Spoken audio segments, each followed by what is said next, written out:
I had just started my new job as a security guard at an abandoned mansion. It was a remote location surrounded by dense woods and far away from any civilization. The mansion had a dark history, rumored to be haunted by the ghosts of its former owners. But I didn't believe in ghosts. I needed the money, so I shrugged off the superstitions and took the night shift. The first few nights were uneventful. I patrolled the empty halls, making sure all the doors were locked and the windows secured. But on the fourth night, strange things began to happen. I heard footsteps echoing through the empty corridors when I knew I was alone. Doors creaked open and slammed shut on their own, and the air grew thick with an eerie silence. One night, as I was making my rounds, I noticed a flickering light coming from one of the upper rooms. I climbed the grand staircase, my heart pounding in my chest. The light led me to a dusty old study where a single candle illuminated the room. The flickering flame cast dancing shadows on the walls, creating an otherworldly atmosphere. As I cautiously entered the study, I heard a whisper, a faint voice calling my name. "John," it said. My blood ran cold. I knew I was the only one in the mansion. My hands trembled as I reached for my flashlight, scanning the room for any sign of an intruder.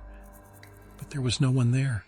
I tried to dismiss it as my imagination playing tricks on me. Maybe the long hours and the eerie environment were finally getting to me.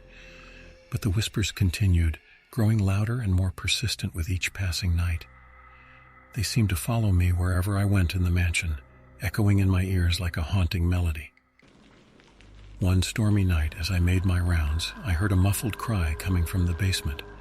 It was a desperate plea for help, filled with pain and fear. Against my better judgment, I descended into the depths of the mansion, guided by the anguished cries.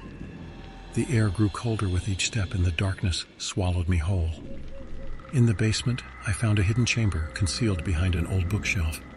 It was a small, cramped space, barely enough room to move, and there, huddled in a corner, was a terrified woman, her eyes wide with terror. She pleaded with me to save her, saying that she had been held captive in the mansion for months, subjected to unspeakable horrors. I immediately called the police, my hands trembling as I tried to explain the situation. The woman clung to me, her body shaking with fear. But when the police arrived and searched the mansion, they found no trace of the captor. It was as if he had vanished into thin air. The authorities questioned me extensively, suspecting that I might be involved in the woman's captivity. But after a thorough investigation, they cleared me of any wrongdoing. The woman was taken to a safe location, and the mansion was declared a crime scene. In the following days, news of the mansion's dark secrets spread like wildfire. It turned out that the previous owner, a wealthy businessman, had used the mansion as a torture chamber, preying on innocent victims. He had managed to elude capture for years, hiding in the shadows of his own macabre creation. As for me, the experience left me scarred. The horrors I witnessed in that mansion haunted my dreams, and I couldn't escape the feeling that I was being watched, even in the safety of my own home.